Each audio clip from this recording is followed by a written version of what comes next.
Next up on the Cosmic News Network, First Contact with Joshua Pert. Good morning, Earthlings. Good. How you doing today? Good. How you doing today? Welcome to First Contact Radio. Welcome to First Contact Radio. To talk about all these things I'm talking about is because in life, everything is energy. Every single thing that's out there.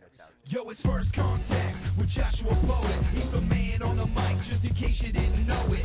Covering news from all around the globe, from the weather and space to UFOs. He'll talk politics and make you open your eyes. Conspiracy theories and government lies. They'll dig it all up and try to find the proof.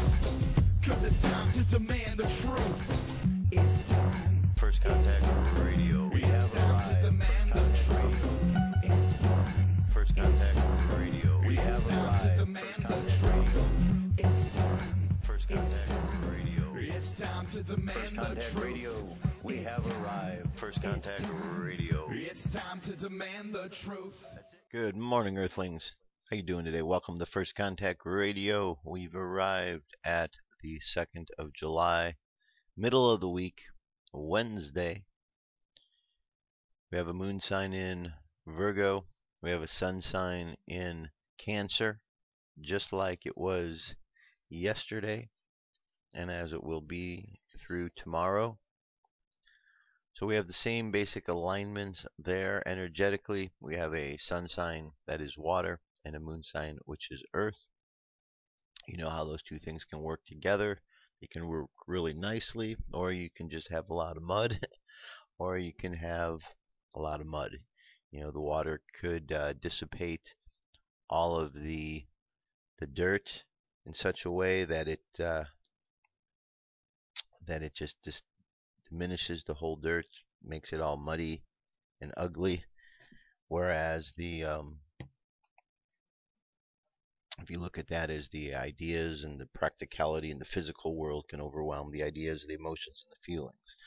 So we look at some of the aspects that are going on today, and we just passed a position where we had our moon sign Virgo was in an opposition to Neptune. Neptune is looking at things from a new perspective. So Virgo, the healer, Virgo, the teacher, who's holding the lantern high, is now in opposition with Neptune, saying look at things from a new perspective, and that's the opposite pole. So that's what's balancing it out.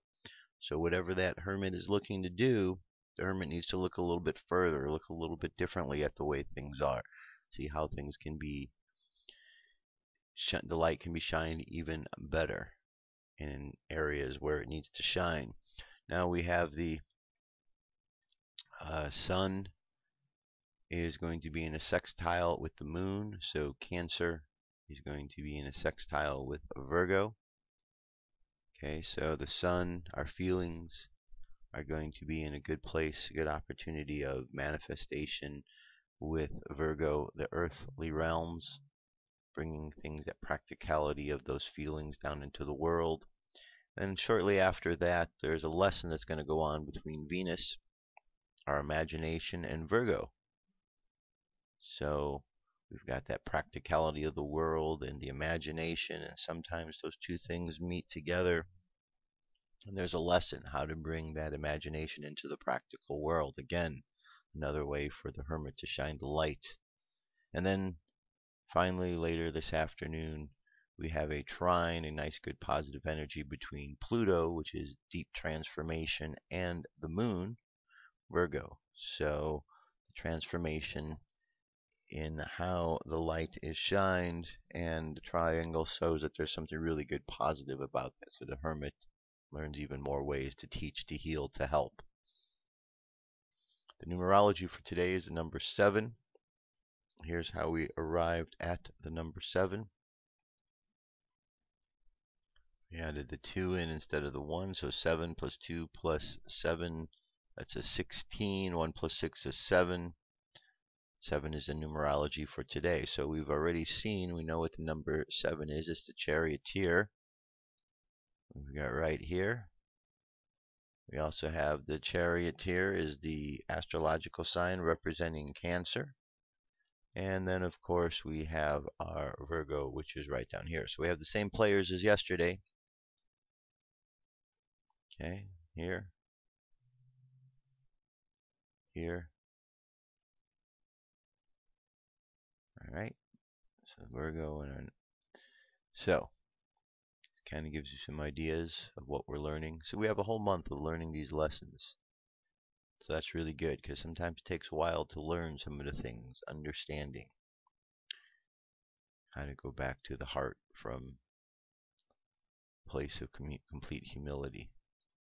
Okay, highlights of the tarot. Let's see which one we look at today. We've pretty much looked at all of them so far. We keep repeating, but never hurts to relook at them. So let's look at the Hermit again, since this represents Virgo. We're dealing with here for today for our moon sign. If it does show up, let's try one more time. In the meantime, let's look at our current moon phase. Current moon phase is not working. There we go. 24% of the way full, making its way up to the full moon. Let's see, do we have the Hermit yet? Well, looks like it's not going to happen. The Hermit is being very, very slow today. So we're just going to move on because we've seen all of those already. July 2nd here says, can your scope separate a double star? High overhead, booties provides a final test. So if we look up here, we could see where we're moving towards. Okay, we don't see the moon here yet, but we can kind of see positions that we're going to be looking at as we move forward over the next couple of days. Okay. The Mayan calendar, we're at an 11-tone day, which is called the spectral tone of liberation. We have the serpent, which is the symbol for today. Serpent guided by the serpent, life force guided by life force. We have the tone of dissolution, dissolve, like dissolving sugar into water. Here we have the wave spell that we're still in of the eagle, which is vision. And today we're at the 11th position along the way, which is that life force, the survival instinct that comes out of this vision. Okay, dissolving all that we've learned so that we can evolve even more. I dissolve in order to survive, realizing instinct. I seal the store of life force with the spectral tone of liberation. I am guided by my own power doubled. Space weather, solar wind is 294.1 kilometers per second. Planetary K index is 2, quiet. We have M-class flare possibilities up another 10% to 50. X-class is at 5. Geomagnetic storm activity still about where it was yesterday. 20% in the high latitudes. Look over at the Jewish calendar. Today is the 4th Tammuz. The daily thought is the Zodiac. The Zodiac is at one with God. We recognize him because within each of us is also a Zodiac who is at one with God. Okay? So there you have it. That's what gets us started for today. UFO news is up. Let's get to it.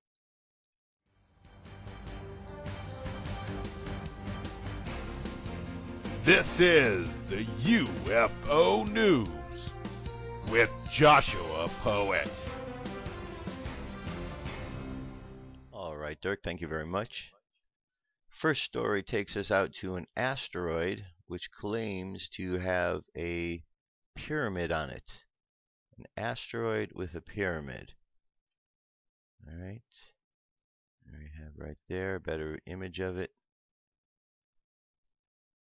It says when you first look at the asteroid, it appears just like a normal rock in space, but with a more careful second glance, you will see it is inhabited. There is a flat black colored pyramid on this asteroid. I've said many times alien structures come in one of 3 types: gray metallic, flat black color, white ceramic color. Oh, I often find around the flat black are tiny gray metallic structures. This is fantastic evidence from scientists in India at the ISRO labs. The detail of this massive pyramid is fantastic, and you can see two other rectangular structures on it. The asteroid is probably not as mining as much as a tiny space station. An asteroid that size and a structure is a bit out of proportion, so this cannot be a mining facility. This massive structure is meant to be hidden on the small asteroid, so it is probably monitoring planets as it passes them without any primitive life discovering them. However, India was on top of it and caught it quickly. Awesome work, India. Alright, pretty cool. 1 minute 34-second video. Checking out that little object up there. The pyramid up on the asteroid. Alright, moving on. Next story, over Ottawa, Canada. New video of a bright unknown object flying across the night sky above Ottawa in Ontario, taken on June 26th. The witness report says on June 26th, at approximately 22:30 to 22:40 hours, I was in my backyard, which faces north, setting up my telescope for a night of observing. As I was aligning the telescope, I noticed a bright white light traveling south towards my location. It is not uncommon to see aircraft with landing lights heading in this direction. However, as I kept watching, it appeared to be moving at a high rate of speed in the southern direction. As it passed, it remained the same orange color from the front to back, and I was not able to see any aircraft marking strobe lights. I was also not able to hear any noise from the object as it passed. Thinking little of it, I continued to set up my telescope. However, a few seconds later, I observed another orange light of the same size following the same flight path. Followed a few seconds later by a second orange craft just to the west. The second craft appeared to be catching up to the first slightly. I was able to take a picture of the second object. It had passed overhead and disappeared when it was blocked by the houses. Seconds later, another object appeared, again following the same flight path. I was able to get video on my cell phone of this object. In the video, it looks like there are two craft, and one is bouncing around the other. However, there's only one, and the second light must have been a reflection of the eyepiece of the camera. Okay, let's see. It says, I've lived in this area for almost 10 years and have an interest in aviation and familiar with the aircraft flying overhead. I've never observed anything similar to these lights. Okay, so there we have. We've certainly seen this type before. They're seen all around the world, aren't they? Okay, moving on. Next. Wikileaks documents about extraterrestrials and UFOs. The universe is full of mysteries that challenge our current knowledge. These stories about these strange phenomena will stimulate the imagination and open up the previous undreamed of possibilities. Here's a look at some of the mentions of unidentified flying objects and extraterrestrials in the U.S. government cables released by WikiLeaks founder Julian Assange. Alright, first one. Prominent Lithuanian politician says UFOs directed by Russians to exert influence. A 2006 cable from the American Embassy in Vilnius, Lithuania, recounts a cryptic comment by the Prime Minister's advisor, Albinas Januska. The cable states, reflecting his self-image as a patriot fighting off Russian influence, Januska, also warned of the existence of a group of people who are directed from the east, a group of UFOs who are making influence from the cosmos, adding ecliptically that there also exists a decreasing group of persons who are trying to rationally analyze the situation and objectively evaluate what is happening. Here we have 2. Tajik Major says there's life on other planets. Peace and unity on Earth is necessary.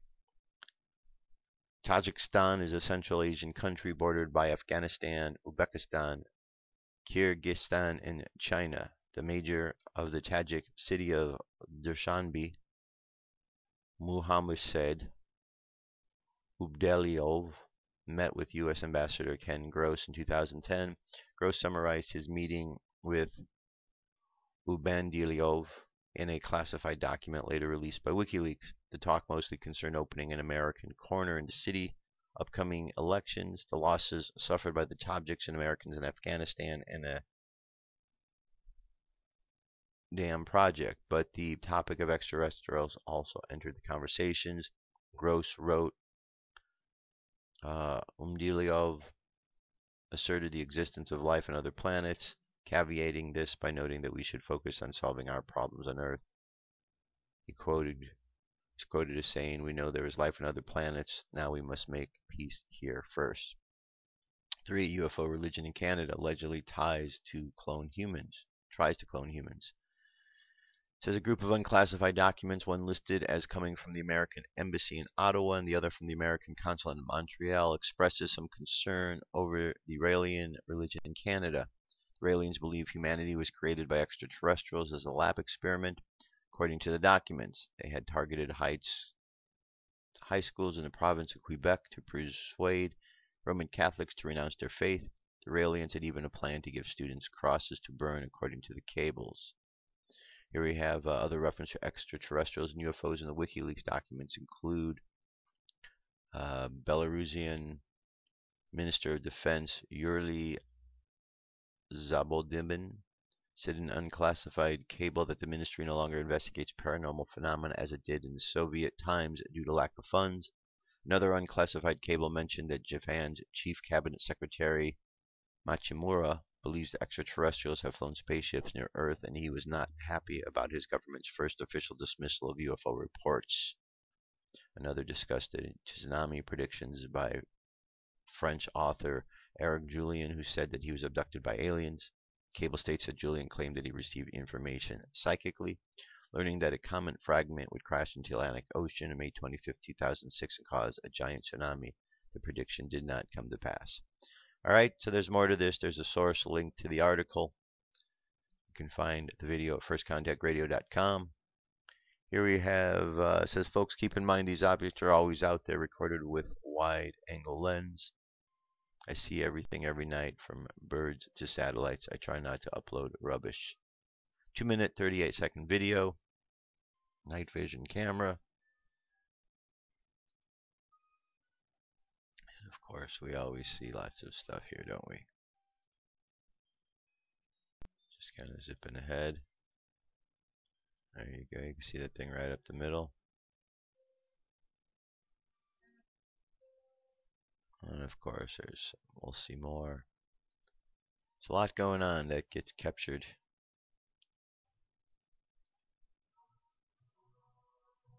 Alright. I'm going to leave the video for you to check out on your own. There we go. Something bigger going through there. Pretty good sized object. You could see the outline of it. Looks triangular. Okay, moving on. This is Altoona. There are multiple reports Monday night of a UFO sighting in the city of Altoona.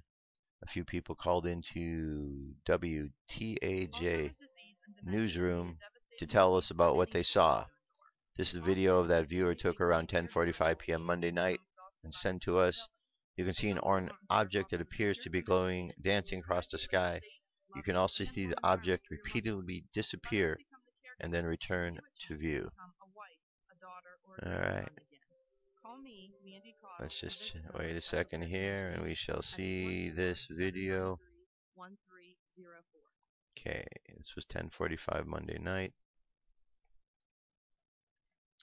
And this was from a news clip. There we go. There's our object in question. Okay. Alright, next. This is UFO sightings over multiple Texas towns. The truth really is out there somewhere, and for some, all that's needed is to look skyward. That's what happened in 2 Texas towns last week, where witnesses gathered in neighborhoods in Gainesville and Austin after seeing some unidentified flying objects. According to OpenMinds.com, a Texas witness in Austin reported 2 encounters with low-flying square-shaped UFO with 4 lights that emitted a low humming sound. I observed that what appeared to be a square, low-flying object approaching me from the east. The witness told the Mutual UFO Witness Reporting Database. There were 4 unwavering lights, 2 red, 2 yellow. There was very little space between the lights, giving them the appearance of a compact square. Strangely, it seemed that one of the sides was leading up, not one of the angles. Then around 11 a.m. Thursday in Gainesville, Mutual UFO Network, known as MUFON, said a Texas witness there reported the entire block filled with people watching a large triangle-shaped UFO that moved low over the neighborhood.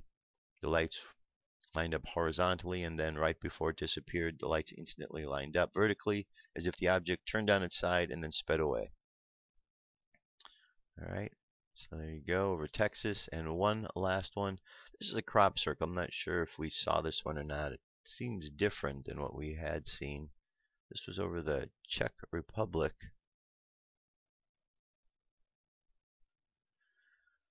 And this one was, yeah, remember this one? I don't remember that we had looked at this one here before. That's a very interesting one, very intricate. We got, looks like it's a spiral outward.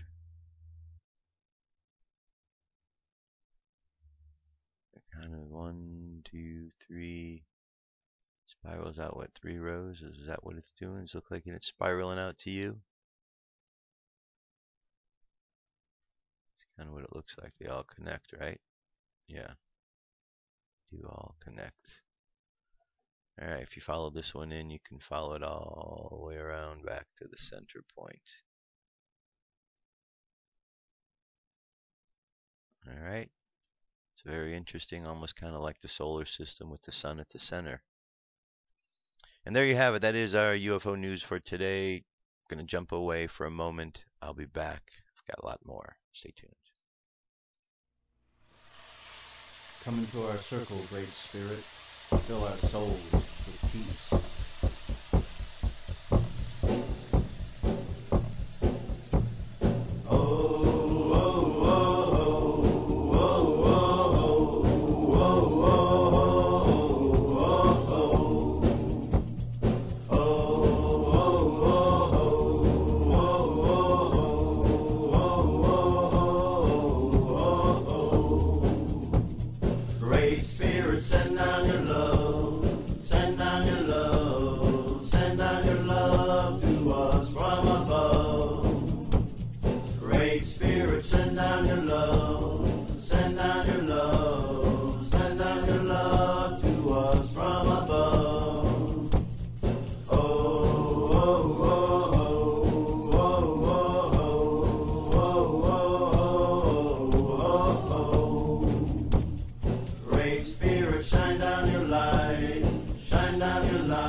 Great Spirit, send down your love, shine down your light.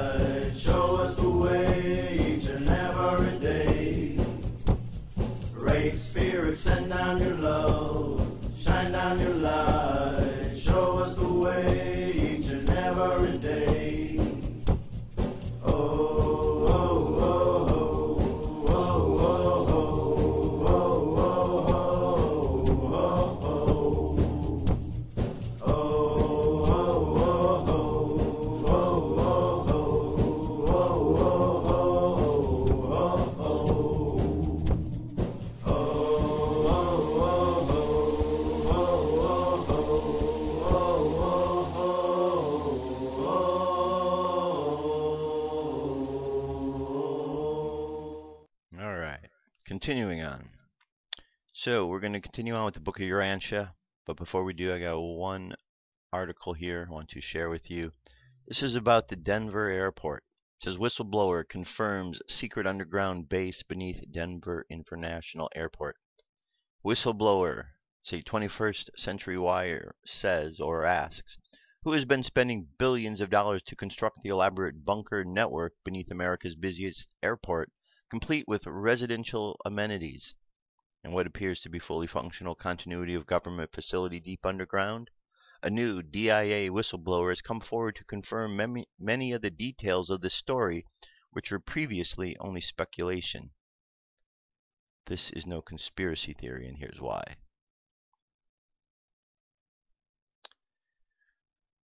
By Shepard Mbellis, Int'l. The Denver International Airport, DIA as it's otherwise known, is nestled on a vast 53-square-mile complex and is owned and operated by the city of Denver. In fact, it's the largest airport in the United States in terms of land mass garnered, and the second largest airport in the world to Saudi Arabia's King Fahd International Airport, as I pointed out in my appearance in the Travel Channel series America Declassified. A massive underground project was undertaken in Denver, complete with full residential facilities. The airport serves over 50 million passengers a year, is now incorporating a massive new project called Airport City, an aerotropolis which has been presented publicly by the mayor of Denver, Michael Hancock, who respectively declined an interview with Int'l News. However, increasingly, the new aerotropolis will incorporate an expansive business district with new lodging, as well as an agricultural and technical district within the confines of the airport property to attract more revenue to Denver's growing economy. In fact, between the planned aerotropolis and Colorado's booming marijuana industry, DIA just might be the next biggest thing since sliced bread. The concept is innovative, a first for the airport in America. It's likely to become the envy of other airports around the world. In fact, according to Airport City Denver official website, in 2010, DIA and the city and county of Denver took a major step in DIA's evolution to fulfill its gateway role by inviting firms from around the world to submit proposals to assist DIA in planning, assessing, and creating an airport city at DIA under as the core and competitive accelerator for the emerging Denver metropolis. Later this year, DIA selected MXD Development Strategies and its collaborative team, including Design Workshop, CH2M Hill, Dr. John Casada, Integrity Parking, Transcore, and Ambient Energy to prepare Denver International Airport Development Strategy. However, local residents and others have been questioning the new construction in and around the airport property, as several red flags have been raised. In fact, since the first construction phases of the airport started in the early 90s, there have been several indicators that something else may be taking place on or under the grounds of the 53-mile complex. Some speculate that a deep underground military facility, part of the continuity of government program, exists on the site, a massive underground city to be used by the government in the event that Washington or our central government command is compromised. According to some investigative reports, including one headed up by the former governor of Minnesota, Jesse Ventura, the underground city that lies beneath the airport quite possibly connects to other deep underground military installations throughout the country. Now, a source of mine within the airport confirmed for the first time astonishing information regarding the underground facility, providing details unknown to airport staff and the general public until now. The following are details regarding the deep underground military installation located on the grounds of the DIA as provided by my source. Level 1 of the airport is inserted in the ground to protect the vibrations coming from underneath. The baseboard characteristics lead to the technical design. The employees have been told the reason for this is to protect the vibrations from the public train that leads back and forth to all concourses A, B, and C. The airport gate for the doors correspond to emergency action and response plans that indicate specific details to people in the know. The design of the airport is built to throw people off as the levels are labeled differently in some cases, and grading changes to make it difficult to pinpoint your actual elevation. This was a security feature added by the designers. Due to lawsuits or potential staged events in the United States, in the United Airlines Inc. section of one of the basement levels at DIA, an infectious biohazard or fungal outbreak has instigated quarantined off areas at underground, as they are now inaccessible to the airport staff and personnel. The quarantine section of the airport was confirmed by the source to be located in Concourse B, east side, lower levels. The landfill, located off the Tower Road 2 miles west of the Jepenson terminal, was added onto the early 2000s despite the airport's appeal to the district court against the landfill in 2007, claiming it was the FAA safety hazard. There's a militarized intermediary entrance located in the United Airlines section of the underground. The actual door number was revealed by my source with great hesitation. The actual door code is BE64B, unknown until now to the general public. It goes down here. Let's see, this one says a nearly 3-mile-long tunnel heads from the intermediary entrance to a full-blown Department of Defense sanctioned militarized entrance nestled in a set of 5 buildings 120 feet below the surface, located northwest of Jeppesen Terminal. All VIP activity typically originates under the northwest section of Concourse C. Alright, it concludes here with the Denver Airport as part of a continuity government program and does indeed house an underground facility. Alright, so I'm going to leave that link for you. As always, firstcontactradio.com, but you could tell something is definitely going on there at the Denver Airport. Okay, let's switch gears and let's get back to the Book of Urantia. We are talking about the Lucifer Rebellion. So what we have is Lucifer, who is up there in Satania, and Lucifer's assistant is Satan. And Satan made a trip down to Urantia, where Satan met with the planetary prince of Urantia, who is Caligastia. And Caligastia had an assistant, Dalagastia. And when Satan came down there, basically what happened is they made a plan. Caligastia came to understand that Lucifer wanted this rebellion, and so Caligastia went along with it. He declared himself the prince of Urantia. And when he declared himself this, there were those who were loyal to the Father, the Ancient of Days on Urantia, that wanted confirmation, so they went to their next higher up, which was Lucifer in the chain, and Lucifer simply confirmed all that Caligastia wanted to do, because it was part of their plan. And so the rebellion took place. And when this rebellion took place, there were those that sided with Caligastia and joined in the rebellion, and then there were those who didn't. Okay, so this is where we're at. Let's jump in over here.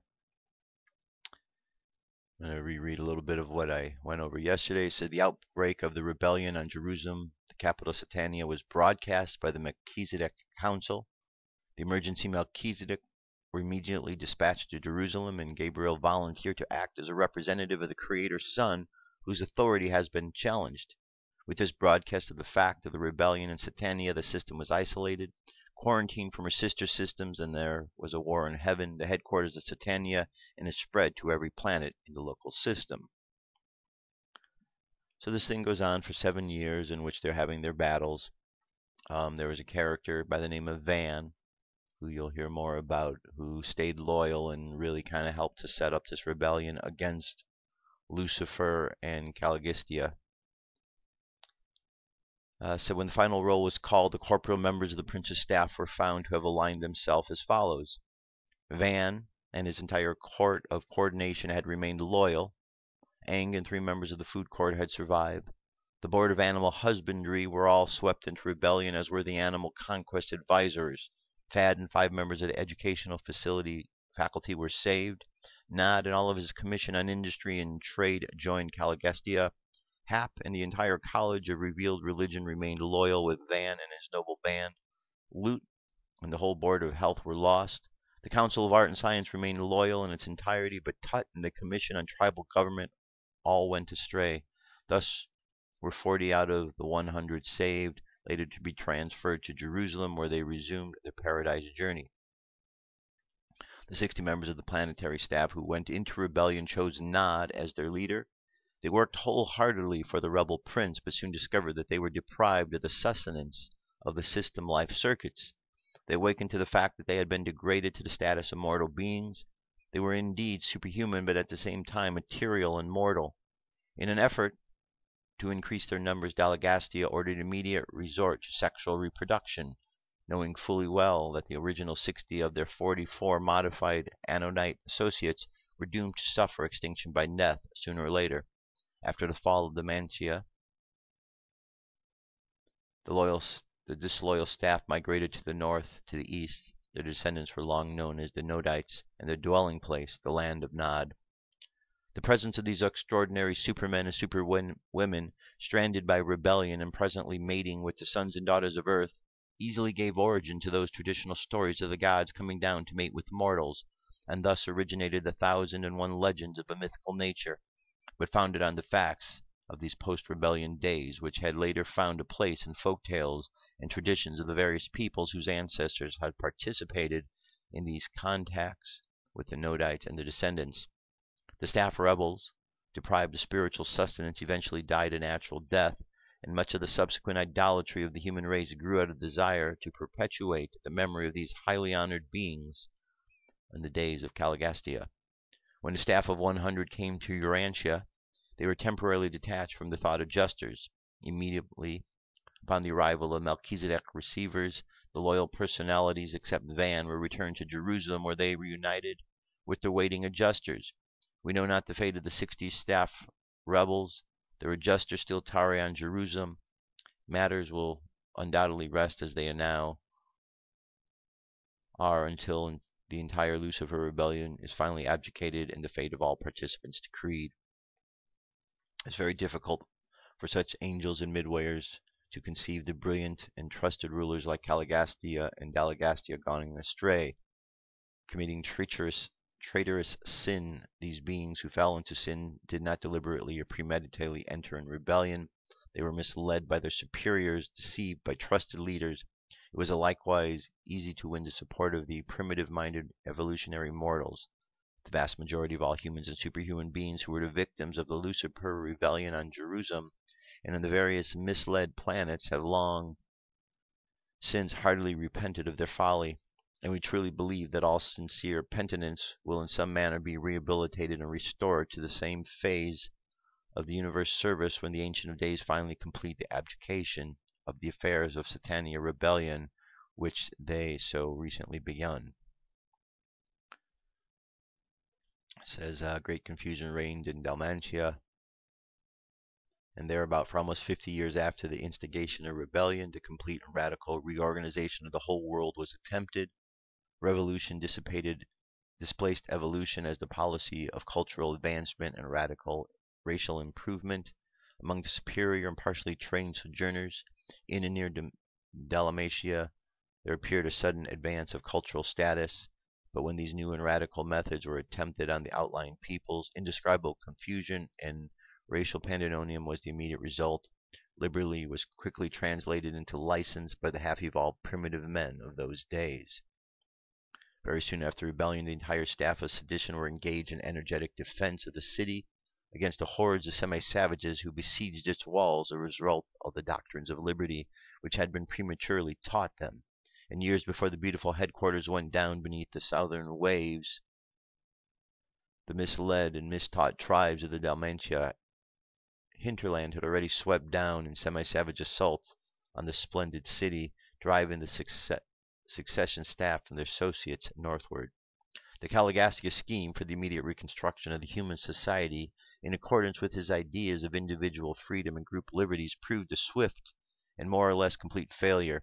Society quickly sank back to its old biologic level, and the forward struggle began all over, starting not very far in advance from where it was at the beginning of the Dalagastia regime, this upheaval having left the world in confusion and confounded. 160 years after the rebellion, a tidal wave swept over the Dalmatia, and the planetary headquarters sank beneath the waters of the sea, and the land did not emerge until almost every vestige of the noble culture of the splendid age had been obliterated.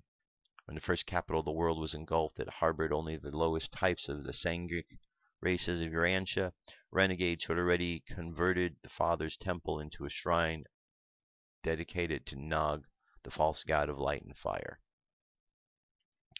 So the followers of Van early withdrew to the highlands west of India, where they were exempt from attacks by the confused races of the lowlands, and from the place of retirement they planned for the rehabilitation of the world, as their early Badonite predecessors had once all unwittingly worked for the welfare of mankind just before the days of birth of the Sanghic tribes. Before the arrival of Melchizedek receivers, Van placed the administration of human affairs in the hands of 10 commissioners, of 4 each, groups identical with those of the prince's regime. The senior resident life carriers assumed temporary leadership of this council of 40, which functioned throughout the 7 years of waiting. Similar groups of Ammonites resumed their responsibilities when the 39 loyal staff members returned to Jerusalem. These Ammonites were derived from the group of 144 loyal Adonites to which Ammon belonged, and who would have been known by his name. This group comprised 39 men and 105 women. 56 of this number were of immortality status, except for Ammon, or translated along with the loyal members of the staff. The remainder of his noble band continued on earth to the end of their mortal days under the leadership of Van of Ammon. They were the biologic leaven which multiplied and continued to furnish leadership for the world down through the long dark ages of the post-rebellion era. Van was left on Urantia until the time of Adam, remaining as the titular head of all superhuman personalities functioning on the planet.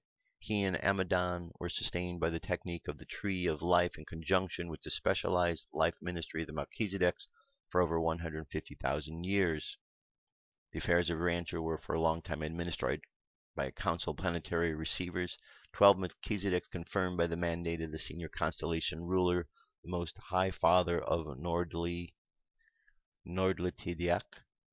Associated with the Melchizedek receivers was an advisory council consisting of one of the loyal aides of the fallen prince, the 2 resident life carriers, a Trinicized son in apprenticeship training, a volunteer teacher's son, a brilliant evening star of Avalon, the chiefs of Seraphim and Cherubim, advisors of 2 neighboring planets, the director general of subordinate angelic life, and Van, the commander-in-chief of the midway creatures. And thus was Urantia governed and administered until the arrival of Adam. It is not strange that the courageous and the loyal Van was assigned a place on the council of planetary receivers, which for so long administered the affairs of Urantia. 12 Melchizedek receivers of Urantia did heroic work. They preserved the remnants of civilization, and their planetary policies were faithfully executed by Van. Within 1,000 years after the rebellion, he and more than 350 advanced groups scattered around the world. These outposts of civilization consisted largely of the descendants of the loyal Anodites, slightly admixed with the Sanghic races, particularly the Blue Men, and with the Nodites. Let's see, it should be recorded that when Van appeared to the Most High of Adantia after Lucifer had sustained Calistia and Urantia, the constellation father dispatched an immediate decision, sustaining Van in every point of his contention. The verdict failed to reach him because the planetary circuits of communication were severed while it was in transit. Only recently was this actual ruling discovered, lodged in the possession of a relay energy transmitter where it had been marooned ever since the isolation of Urantia. Without this discovery made as the result of the investigations of the Urantia midwayers, the release of this decision would have awaited the restoration of Urantia to the constellation circuits, and this apparent accident of interplanetary communication was possible because energy transmitters can receive and transmit intelligence, but they cannot initiate communication. Right, then we have talks about the remote repercussions, and then we get down into the human hero of the rebellion.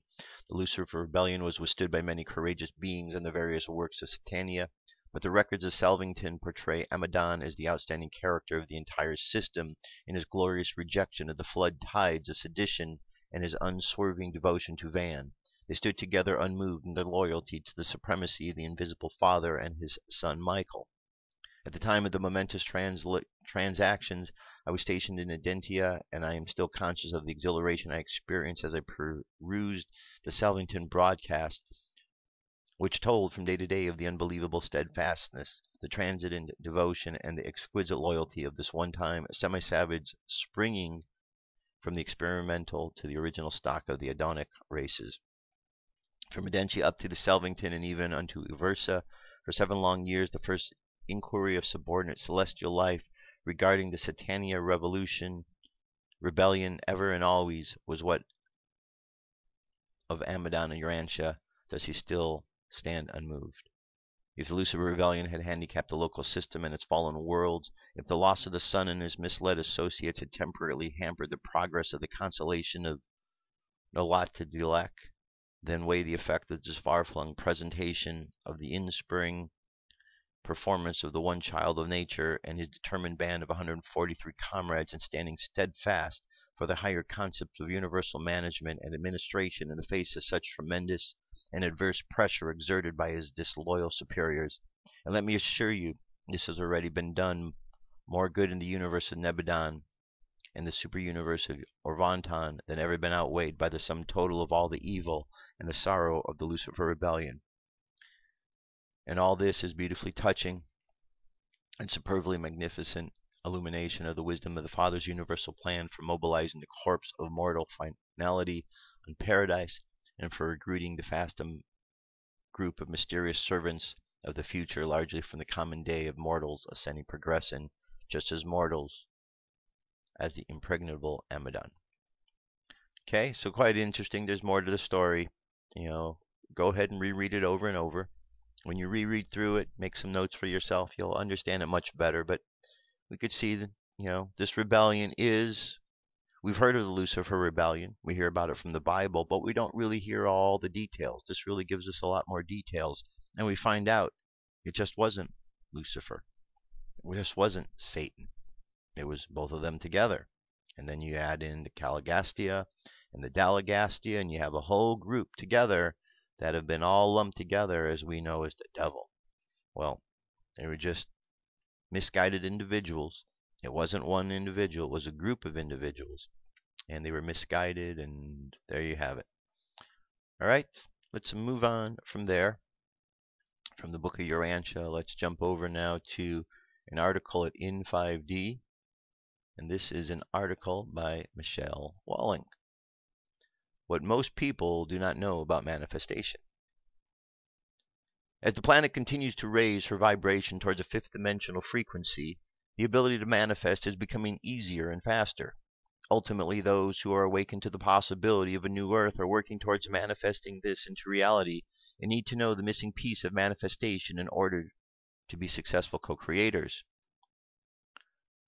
Manifestation involves using heartfelt intention, the law of attraction, and the universal law of attachment. This trinity is the basis for creation and manifestation. The universal law of detachment allows creation to be free to manifest through your universal mind when you mentally and emotionally detach from your intention. By doing this, you are expressing your true nature as a co-creating free spirit. The universal law of detachment is the missing piece for most people in the co-creation process because of the programming of the brain to think from the left side or the analytical side. Too much energy is given to how something should unfold, or conditions are placed on the outcome if we are bargaining with ourselves.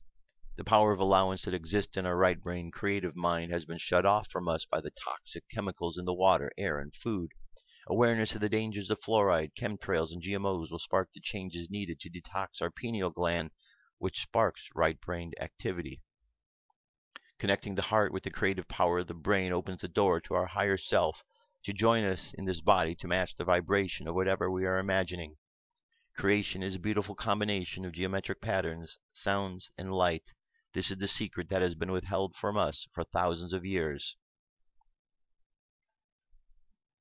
We have a whole lot of information about Deepak Chopra and the law of detachment.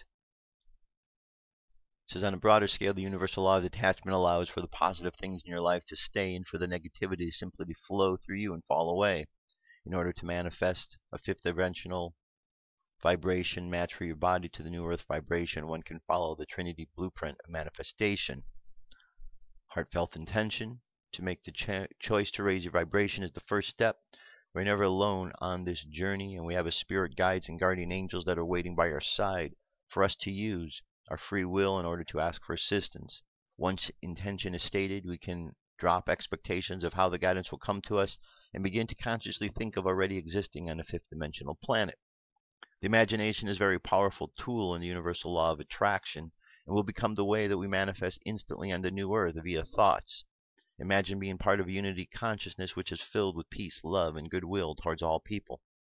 By practicing manifestation now, we will not only prepare for instant manifestation in the future, but we will co-create it as well.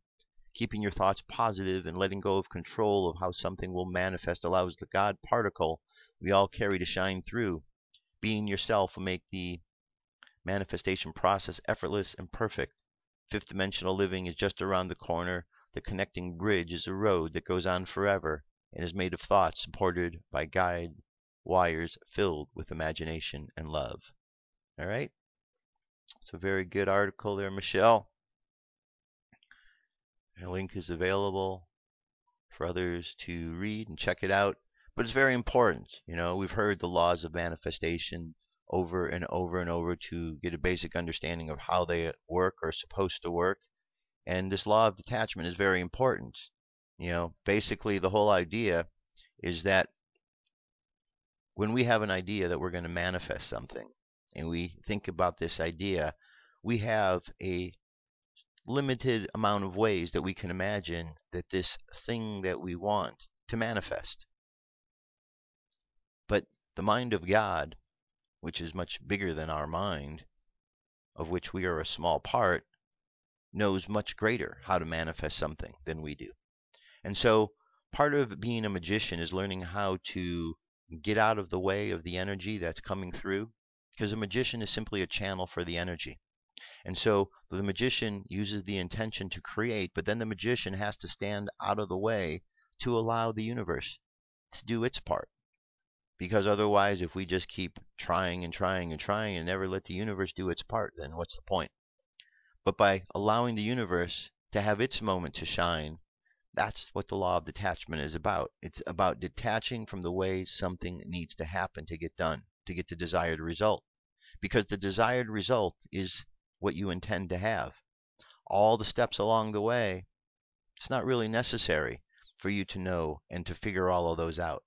You just need to know the desired result, put the intention there, and then trust that the universe is going to unfold for you the way in which it needs to be done. And it's going to bring to you maybe ways that you didn't know that you could manifest something. So it's very important. So go back to that article, reread the article, go back, and it has information in it that you will see connects to things we've read about Rebellion. It's been stuff that life and the teachings of the masters of the Far East, the principles of abundance that we hear talked about all the time. It's very important. So see if you can grab a hold of that and understand what that law of detachment is all about, because it's very important. Set your intention, put it out there, and you let it go. You let God. Gotta let the universe do its part. Okay? All right. This is our channeled message for today. Comes to us from Mother Mary. Here we go. Beautiful transitions. Channeled by Franzipeda, June 30th, 2014. Hello dear beloveds. The transitions you are all making into your higher aspects, into the higher realms, are monumental in scope, as each one of you ratchet up the vibrational ladder to refine yourselves further into the divine being that you are. And as enlightening as it is for all of you, you sometimes find yourselves dipping a bit into your old ways of doing things. And this is all right, for every climb into higher frequencies, and every success in integrating all your aspects and transforming the lower vibrations will sometimes take a little detour as you readjust and illuminate those parts of you that still need clearing and transmuting. You must not see it as a failure or as a lack. For instead it is really an upgrade. You may not see it as such when you are delving into things you thought you had cleared or thought you had left behind for good. But instead, please look at it as part of the process of refining yourselves into the divine being that you are. Sometimes illumination at a deeper level will reveal things still unnoticed and untouched. Look at this as progress, for it is uncovering yet another item of focus that will just bring you higher into the realms of sweet bliss and joy. For it may be that because of all your progress, that your ego is piping up its voice to capture its last lingering breath and influence on you. You don't need to look at it as a reclaiming of your lower vibrational aspects, but instead as just a reminder that you always have the choice to raise your perspective to your higher levels, and it will become easier and easier to switch again into your higher dimensional perspective. It is like a muscle that must be constantly worked and experienced in its strength until your constant attention to its development soon renders it capable of lifting more and more weight, wherein it starts to feel so easy. This is where you are now, many of you. You are experiencing the higher dimensions on a much more constant basis. And yes, there are days where you feel you backslide, but it takes just a little attention now to bring your muscle of enlightenment back on track and thus sliding again into the higher perspectives much more easily each time. I give you this now because this is a critical time where there is so much light prevalent within and around you that it may illuminate things for you that you have left untouched until now, as far as illuminating and refining and transmuting, but this is progress. Because if you weren't so far along, you might not be seeing where you still need to put your attention. And sometimes, being at a new higher level might make you forget how far you have come as you adjust to this new level, which now starts to feel normal. And just as a climb up a mountain may leave you breathless as you adjust to the higher altitude, give yourself time to adjust to this lighter, more refined air of the higher altitudes in these higher dimensions.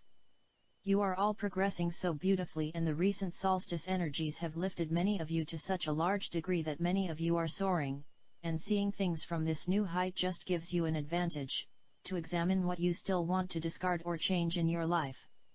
And this is beautiful, dear ones. For just as a beautiful sunny day can feel distant when followed by a cloudy one, you know you can always return to the sunny day, and you are. You make it sunny and bright again with just a switch in your perception and a remembrance of your ability to transmute the energy with just a flick of the switch in your perspective. And the most powerful switch there is to feel the unconditional self-love welling up within you, and an acknowledgement of such a wonderful and miraculous transformation you have all made. And dear ones, I continue to nestle inside your hearts whenever you call on me, reminding you of the magnificent loving creatures you all are, of the magnificent loving deeds you have all done, and of the magnificent progress you have all made. Even if this is the case for some of you, to not see the forest for the trees in the wake of your giant leap into the higher dimensions, many of you have made in the recent days, you merely have to step back a bit or change your position a bit, and view things from the perspective of a higher ledge to notice that you are coming into the clearing once again after an immense influx of energy and change. And albeit sometimes confusing to decipher changes, you will soon notice the immense progress you have made, if you haven't already. And so, dear beautiful ones of the light, please keep going, and please acknowledge the beautiful transition you have all made. And lest you forget, just ask your higher self to remind you just how far you have come. I love you all and encase you all in immense vibrant love. Namaste. Mother Mary. Alright, very nice message from Mother Mary. That brings us to our meditation for today, so go ahead and close your eyes. Take a deep breath. And exhale. Take another deep breath. Exhale again. Take another deep breath. And exhale. And just allow the words of this affirmation to sink in. Loving myself is essential to my happiness. Loving myself is essential to my happiness. And so just imagine loving yourself. Imagine wrapping your arms around yourself, giving yourself a hug, sending love to yourself. And as you send love to yourself, notice how all of the molecules of your body respond in a very positive way to the positive energies you are sending to it. And as you connect with your body, and you connect with the feelings that are going on there, You feel more in touch with who you are. I want you to imagine yourself jumping and then floating. And from the floating place, begin flying. And just see yourself flying all around the planet. Flying all around from state to state, from country to country. And as you fly along, you see the world. And you see the world as it is. And as you continue to fly along and you look at things from this higher perspective, you see the world as it was as well. And you see the changes that have taken place. And from this perspective of height, flying around, looking at the earth, we see that there is a great change upon us. And that we are in the midst of this great change. But we notice this fog of illusion that seems to hover over the planet, over the people, over the minds. And this confusion, this illusion, gets into the minds of individuals and they're not sure of what's going on. So you find others, you float and fly back down to earth, and you find others, and you take them by the hand and you show them how they can fly. And as you show others how they can fly as well, and as they do, they fly up above the fog of illusion and they begin to see clearly. And as more people begin to fly from this higher perspective, we all see that they begin to flap their arms and create great amount of wind that blows down upon the earth and blows away all of this fog of illusion. And so now the people all see clearly. And this clear thinking has us making choices that are for our benefit. Choices that are intended to help us. And we find ways to remove all of those who are out to hurt us.